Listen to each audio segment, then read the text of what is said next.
My name is DIRK BAUSCHKE, and this is my story. Well, my parents are immigrants from Germany. They came over on the boat in 1963. And when they got to the US, they really didn't know anybody, or they knew very few people, and most of them were from the German culture. So when they decided to find all of their social network, it was the Germans from work or the Germans from church. Actually, after Amanda and I were married, we joined the church we were going to, that's St. Paul Lutheran. And so because she wasn't born and raised Lutheran, she wasn't confirmed Lutheran, these were new member type courses. And so it was encouraged that as a couple you would go through it, even though I had. I'm like, oh, I'll go through it again. I have no problem with that. And I think through that experience, both together, I got a little bit deeper understanding and appreciation for our faith at that point. I think that was really the time that it became my faith and not my parents' faith. I think there was a time where I was doing a lot of traveling and the kids were younger, and that got to be a little bit of a challenge for her. So she's home alone with 2 children while I am doing a lot of business travel. And there was at least one year that it became almost 50% of the time, and that became too much. So that was no, you're not going to do that again, honey. Yes, dear. There's a passage in Mark and our Matthew and Luke that talk about Jesus bringing the little children to him, right? Yeah, the flannel graph. The guy on the has the kids on his knees, and I mean there's big pictures all over the place, right? That always struck me as important because as a parent, you always want your children to be to have a connection with Jesus, and and that always struck me as very important. It became more important after I became a parent.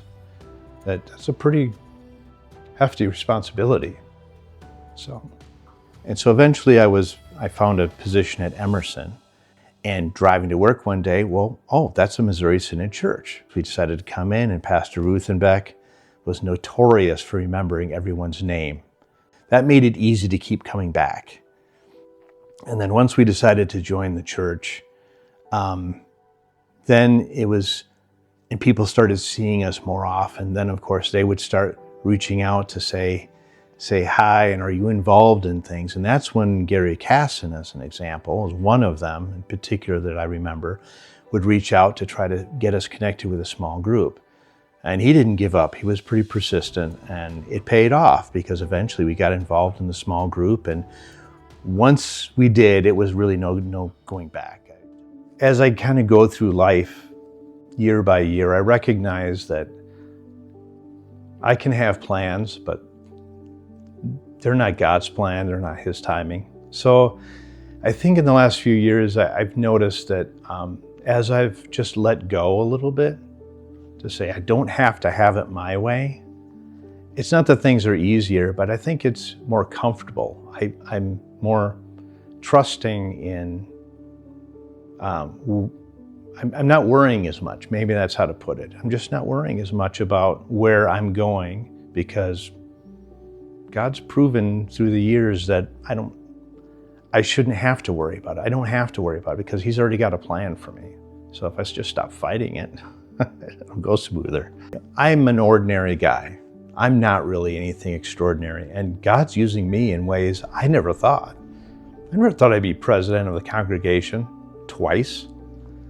I never thought I'd have to get up in front of a congregation and convince them that we need to, go get a loan for building or capital campaigns or things like that, or that I could put all that together and stand in front of a congregation, public speaking, and present that and convince people who are asking tough questions.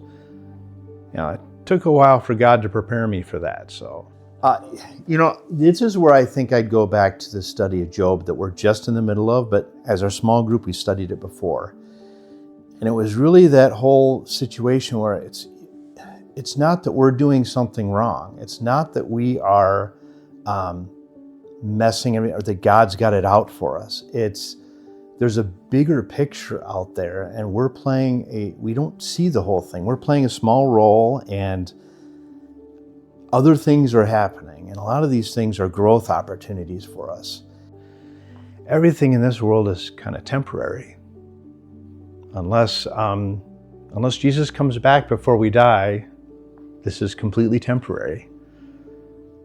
And even if he does come back before you die, it's still all temporary, right? It'll all be remade new. The stuff in this world is not as important as the long view.